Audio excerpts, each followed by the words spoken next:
예, 할렐루야. 예, 오늘 요한복음 7장 37절 말씀을 중심으로 쪼개져야 성령의 권능이 나타난다라는 제목으로 말씀 증거하도록 하겠습니다. 오늘 이 요한복음 7장 37절을 한번 같이 읽는데 이 빨간 줄로 쳐놓은 거 있죠. 우리 한번 같이 한번 읽도록 하겠습니다. 시작. 예수께서 아직 영광을 받지 않으셨으므로 성령이 아직 그들에게 계시지 아니하시더라. 아멘. 오늘 요 말씀이 요절입니다. 요 말씀의 은혜가 여러분들에게 깨우쳐지는 은혜가 있기를 바랍니다. 예수님이 그 십자가를 지지 않았기 때문에 영광이 임하지를 않았대요. 십자가를 져야 영광이 임하게 되어 있습니다.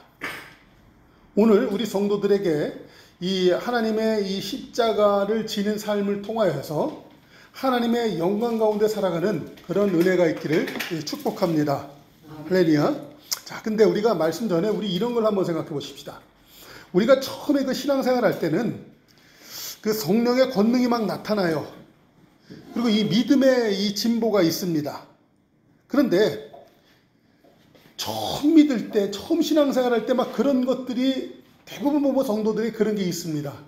저 같은 경우에도 막 처음 신앙생활 할 때 보면은 막 옆에 어떤 아픈 사람이 있고 힘들어하는 사람이 있는데 제 마음속에 막 기도가 터져 나오는 거예요.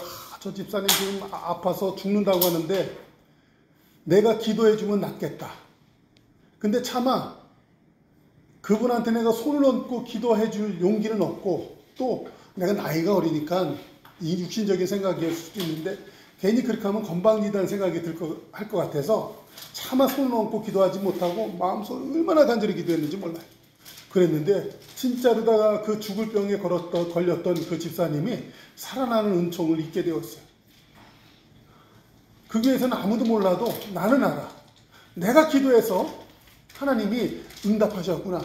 어쩌면 내 착각일 수도 있겠지만 근데 그런 일들이 예수님을 믿을 때 수도 없이 많이 일어났었어요. 정말 내가 하나님과 동행하고 하나님이 나의 음성을 들어주시고 하나님이 내 기도에 날마다 응답하신다는 확신이 너무나도 분명한 거야. 그런데 우리가 신앙생활 하다 보니까 언젠가부터 그 하나님의 응답하심과 하나님의 동행하심에 대해서 약간 의구심을 떨쳐버릴 수 없는 그런 상황을 맞이하고 그러지는 않던가요? 오늘 그거에 대한 해답. 우리가 다시 한번 예수님을 믿을 때 성령의 권능으로 말미암아 세상을 다스리고 정복하고 하나님의 그 복음의 증인으로 살아가는 그 은혜가 우리 삶 가운데 날마다 이루어지는 삶이 나타나질 수 있도록 주의 이름으로 축원합니다. 아멘. 그거에 대한 대답이 오늘 요한복음 7장 37절이에요. 우리 다시 한번 읽도록 하겠습니다. 시작. 명절 끝날 곧 큰 날 예수께서 서서 외쳐 이르시되 누구든지 목마르거든 내게로 와서 마시라. 나를 믿는 자는 성경의 이름같이 그 배에서 생수의 강이 흘러나오리라 하시니 이는 그를 믿는 자들이 받을 성령을 가리켜 말씀하신 것이라. 그러니까 성도가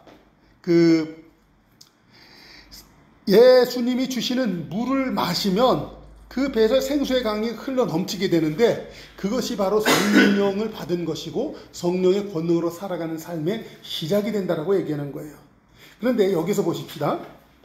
누구든지 목마르거든 내게로 와서 마셔라. 예수님을 갖다가 권능을 임할 수 있도록 예수님이 주는 물이 있다라는 거예요. 그것을 갖다 먹는 행위를 갖다가 성경에서는 이렇게 표현하고 있어요. 구약 성경에서 보면 아까도 읽었죠. 고린도전서 10장 4절에 신령한 반석으로부터 마셨다. 그 반석은 그리스도다. 이렇게 표현하고 있어요. 여러분, 우리 성도들이 신앙생활 할 때 이 반석으로부터 물을 먹는 일이 있습니다. 그 반석으로부터 물을 먹는 일이 우리에게 나타날 때 내 속 안에 성령이 임하고 그 성령의 권능으로 말미암아 우리 성도들이 하나님과 동행하고 하나님과 연합이 되고 하나님 앞에 내가 간구하면 하나님이 응답하시는 그런 역사. 그래서 정말 예수 믿는 맛이 나고 살맛이 나는 그런 역사가 나타나게 될 줄로 믿습니다.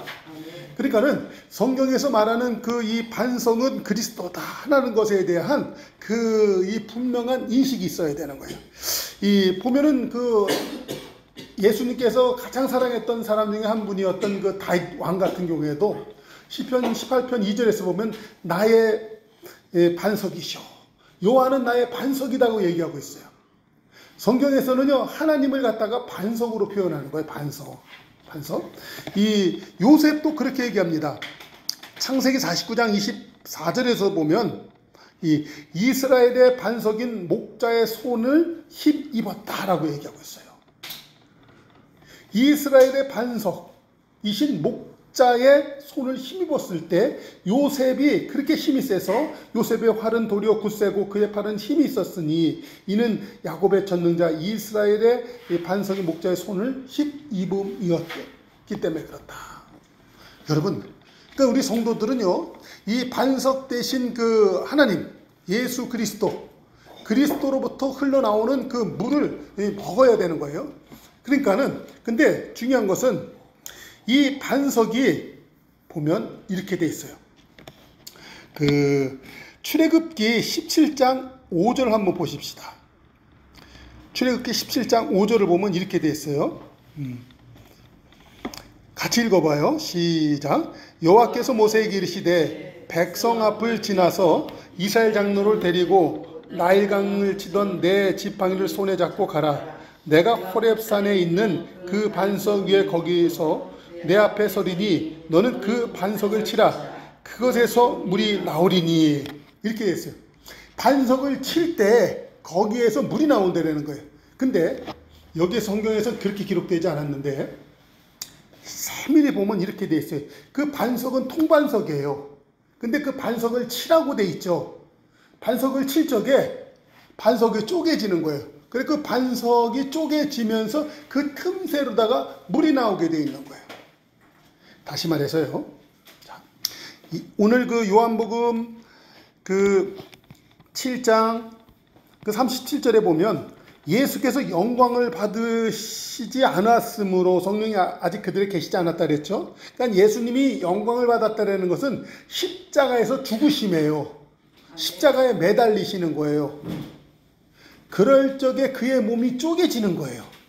반석 대신 그리스도가 십자가상에서 쪼개지는 거예요. 그러니까 여러분, 성경은 이 비밀스러운 말이에요. 성경은 그 비유로 되어 있는 말이에요. 그래서 계시의 영을 받지 않으면 깨닫지 못하는 것인데 오늘 이 반석이 왜 쪼개져야 되나? 그 반석이 통반석이 깨어질 적에 거기에서 물이 흘러나오는 거예요. 예수님이 십자가에서 죽으심으로 우리를 위하여 당신의 물과 피를 쏟는 사건이 있었잖아요. 그러므로 사람들에게 성령이 임하게 됐다는 것이죠.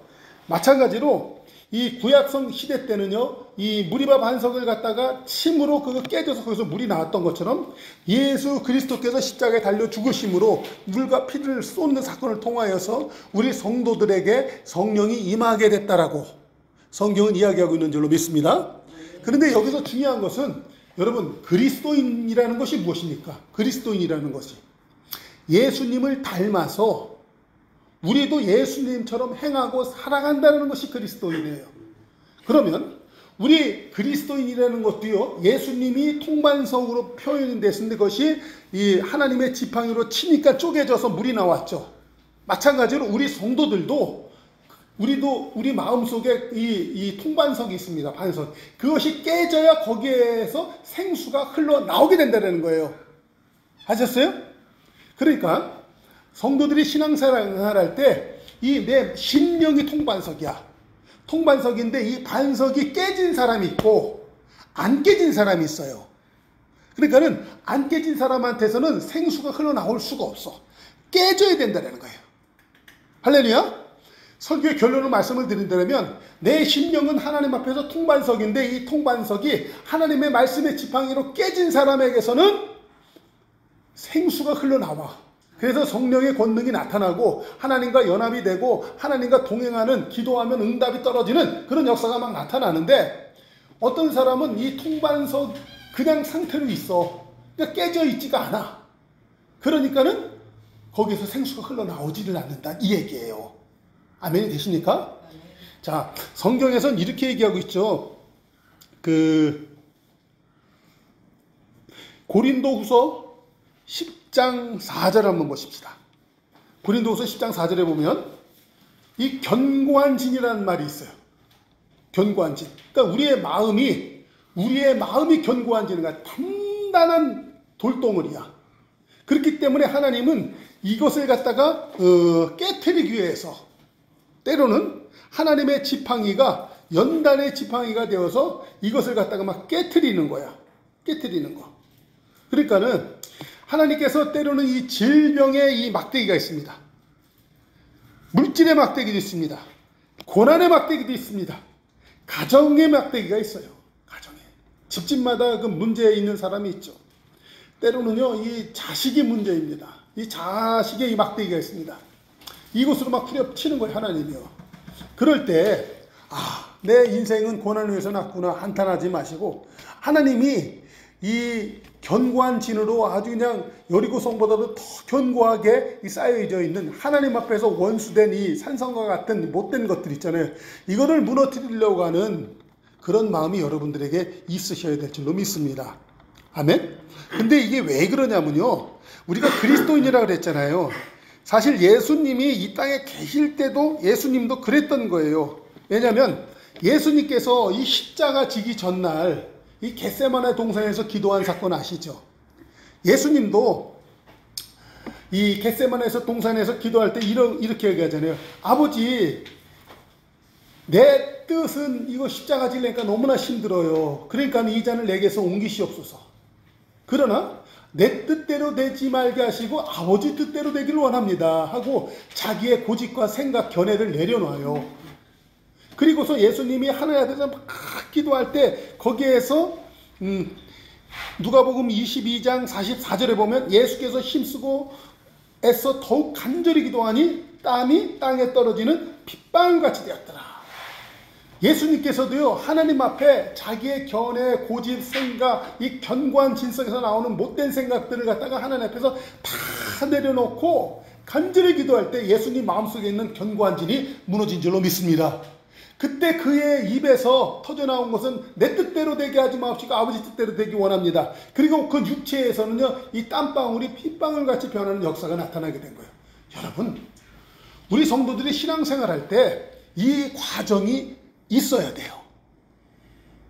그러니까는 신앙생활할 때 보면은 예수님을 믿는 것인지 안 믿는 것인지 구별이 안 되는 사람이 있습니다. 그 믿기는 믿는데 여전히 자기 생각과 자기 견해, 고집이 있습니다. 이런 사람에게서는요, 깨지지 않는 심령이기 때문에 거기서 생수가 흘러나올 수가 없어요. 그러니까 예수님을 믿고 교회를 다녀도 성령의 권능과는 먼 사람이에요.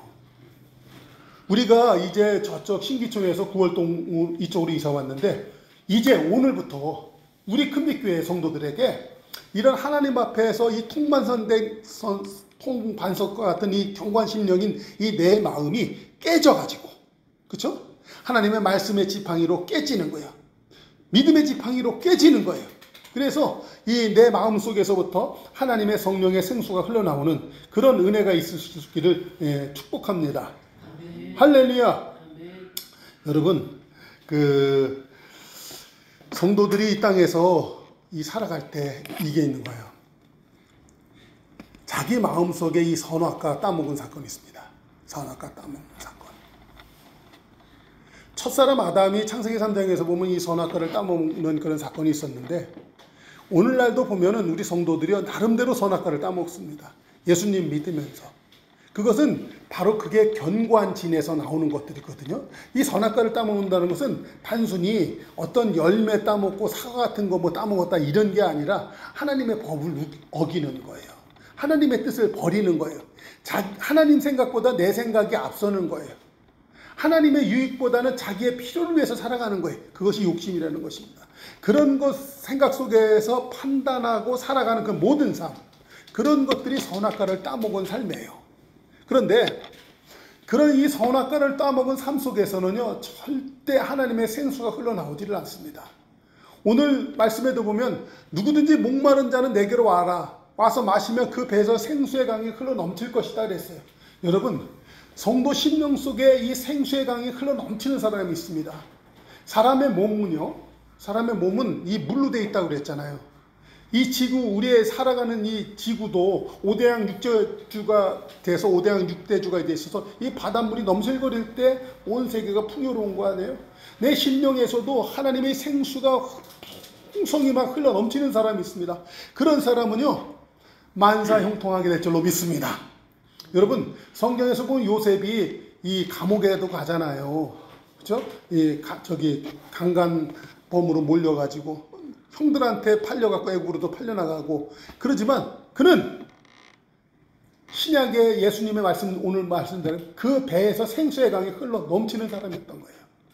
그럴 적에 그 사람은 자기의 견해와 생각과 판단, 그 선악과를 따먹은 그 심령으로 사는 것이 아니라 하나님의 생각과 하나님의 견해, 하나님의 그 뜻 안에서 살아가는 사람으로 바뀌어버린 거예요. 그러니까 그 사람은 이 애굽으로 팔려가도 형통하고 감옥에 팔려가도 형통한 사람이 된 줄로 믿습니다. 다윗은 헤브론에서 기름으로 그 왕으로 그 부흥을 받고 나서도 그는 많은 시간을 갖다가 17년 이상을 갖다가 이 쫓김을 당하는 그런 어려운 삶을 살아요. 보통 일반적인 사람 같으면은 이거 진짜 내 인생 뭐 이럴까 하고 낙심자절하고 심하게는 자살할 수도 있는 그런 상황이에요. 원체 힘든 상황이었으니까. 그러나 그가 마침내 그 사울 왕을 갖다가 이어서 이스라엘의 두 번째 왕이 될 수 있었던 그 이유는 무엇입니까? 다윗 왕 그 마음속에 생수의 강이 흘러넘치게 된 줄로 믿습니다. 그러니까 우리 성도들이 이 땅을 살아갈 때 상황이 어려워서 문제가 아니더라고요. 그의 집안 환경이 어려워서 문제가 아니에요. 오직 그 마음속에 생수의 강이 흘러 넘치냐 안 넘치냐가 문제인 줄로 믿습니다. 그러니까는 우리가 예수님을 믿을 때 믿는 것도 아니고 안 믿는 것도 아니고 그거 안 돼요. 뭐라고요? 믿을 때 그 속 안에 생수의 강이 흘러 넘쳐야 될 줄로 믿습니다. 그럴 때 성령의 권능이 임하는 거예요. 예수님 때는 이런 얘기를 해요. 사도 바울은 이렇게 얘기하더라고요. 고린도전서 2장 3절 한번 읽어볼까요? 고린도전서 3장 2절 같이 한번 읽어봐요. 시작. 내가 너희 가운데 거할 때 약하고 두려워하고 힘이 떨었노라. 내 말과 내 전도함이 설득력 있는 지혜 말로 하지 아니하고 다만 성령의 나타나심과 권능으로 하여 너의 믿음이 사람의 지혜에 있지 아니하고 다만 하나님의 능력에 있게 하려 하였노라. 여러분, 우리 성도들이 신앙생활할 때 딴 것 아니에요. 성령의 나타나심과 권능으로 살아가는 것. 이게 분명히 있습니다. 우리 큰빛교회 성도들에게 이 은혜가 있기를 바라요. 이것을 사모하는 은혜가 있기를 바랍니다. 할렐루야. 우리 신앙생활할 때 이것을 목표로 두고 살아가는 은혜가 있을 수 있기를 바라요. 할렐루야. 근데 우리 성도들에게 이 성령의 나타남과 이 능력이 있잖아요. 그러면 그 성도는 가만히 있을 수가 없어요. 하나님의 권능, 하나님의 능력을 위해서 살아가는데 그것을 갖다 내 삶 가운데서 확인하고 싶어서 가만히 있을 수가 없는 거예요. 그러니까는 그 성도는 아픈 사람을 보면 막 감사해. 왜냐면 자기가 기도하면 날 거니까. 어려운 문제가 있어요? 그러면 기도하기를 너무 기뻐하는 거야. 문제가 아니야. 기도하면 되니까 더욱 문제가 있으면 더 기도하는 거예요. 여러분, 불신자가 있어? 할렐루야. 오늘 전도할 기회구나. 그래서 전도하려고 하는 거예요. 그러니까는 우리 그리스도인이 그리스도인답지 못하고 예수 믿을 때 예수의 능력이 안 나타나는 이유는 딴 게 아니에요. 그의 가정이 어려워서 문제가 아니에요. 그의 인생이 꼬여서 문제가 아니에요. 오직 뭐다? 내 통반석 같은 심령이 깨어지지 아니하여서 그 심령에서 생수의 강이 흘러넘치지 않아서 그런 거예요. 아멘. 어떤 면에서 보면 내 사업이 지지부진하고 너무나 어렵다. 경제 사정이 어려워서도 문제가 아니고 내 머릿속에 경영할 능력이 없어서 문제도 아닙니다. 내 자금력이 약해서의 문제도 아니에요. 모든 문제는 그리스도인들에게는 생수의 강이 흘러 넘치느냐 안 넘치느냐의 문제인 줄로 믿습니다. 그러니까 여러분 보세요. 한 개인이나 한 국가나 하다못해 우리 신앙생활에 있어서도요. 이 사람들마다 의식 수준이 있습니다. 의식 수준이 변화되지 않으면 그 사람들에게는 발전이 없어요. 발전이. 그러니까는 신앙생활에 축복이 없다라는 거예요. 한 나라도 축복을 받아야 돼요. 개인도 축복을 받아야 해요. 신앙생활에도 축복이 임해야 될 줄로 믿습니다. 그것은 성도들 막 각 사람 마음속에 내 의식 수준이 변화돼야 되겠다. 그게 있어야 되는 거예요. 근데 사람들이 그것을 안 하거든요. 근데 이런 거예요. 여러분, 우리나라가 요새 보면 그 경제적으로도 보면 그 세계 10대 강국 안에 들어가서 우리도 드디어 선진국에 진입했다. 이런 얘기를 합니다. 근데 더 놀라운 것은 전 세계 사람들이 우리 한국을 보면 이 선진국 되었다. 이런 얘기를 하는데 더 놀라운 것은 한국 사람들은 그것을 인정을 안 한다네요. 남들은 보면 우리나라가 선진국이라고 됐다고 얘기한대요. 근데 우리는 그것을 갖다 몰라. 집사님들 그렇게 생각드세요? 선진국 같아? 근데 더 놀라운 것은 이 선진국에 대한 개념을 갖다가 오래전에 그걸 갖다가 평가해 놓은 사람들이 있는데 이렇게 해요. 한국 같은 경우에는요, 선진국을 이렇게 얘기한대요. 부채가 없는 30평 이상의 아파트를 소유한 사람을 갖다가 중산층이다. 그렇게 말한대요. 두 번째로는 월급이 최소한 500만 원 이상은 받아야 된다. 그리고 자동차는 200cc급 이상의 중형차를 소유하였을 때. 그리고 예금의 잔고는 1억 원 이상을 보유하고 해외여행을 1년에 한 차례 이상 다니면 요 사람은 잘 사는 사람이고 중산층이다 이렇게 표현을 한대요. 한국 사람들은. 근데 결론적으로 말해서 이것이 맞냐 이거예요. 진짜 선진국에 들어간 사람들, 진짜 잘 사는 사람들의 의식세계는 어떤가 한번 볼 것 같으면요. 이 프랑스 같은 경우에도요, 이렇게 돼 있습니다. 중산층에 대한 기준이 이렇게 보는 거예요. 외국어를 하나 정도는 할 수 있어야 하고, 두 번째, 직접 즐기는 스포츠가 하나쯤은 있어야 된다. 이게 중산층이라는 거예요. 세 번째는 다룰 줄 아는 악기가 하나 있어야 되고, 남들과는 다른 요리를 만들 수 있어야 하고, 또 공분에 의연히 참여할 줄 아는 거. 어디에서 막 데모하고 뭐 반정부 데모하고 뭐 이런 거 있잖아요. 그게 나쁘다 막 그런 거 할 줄 아는 사람이 돼야 된다는 거예요. 그리고 여섯 번째로 약자를 도우며 봉사 활동을 꾸준히 할 수 있는 사람. 이 한국의 중산층의 개념하고 이 프랑스의 중산층의 개념하고 많이 다르죠. 진짜 선진국 시민들다운 의식개혁이 있다라는 거예요. 이게 진짜 중산층이에요. 근데 영국을 한번 보십시다. 영국은 중산층의 기준이 페어플레이를 할 것. 두 번째, 자신의 주장과 신념을 가질 수 있을 것. 세 번째, 독선적으로 행동하지 말 것. 네 번째, 약자를 두둔하고 강자에 대응할 것. 다섯 번째, 불의, 불평, 불법에 의연하게 대처할 줄 알 것. 이런 거예요. 그러니까는 우리 한국 사람들은 돈이에요. 돈. 그런데 진짜 선진국에 들어가 있는 영국과 프랑스만 하더라도 이 의식 수준이 달라. 국민의식이 달라. 그러니까 진짜 선진국이 되는 거예요.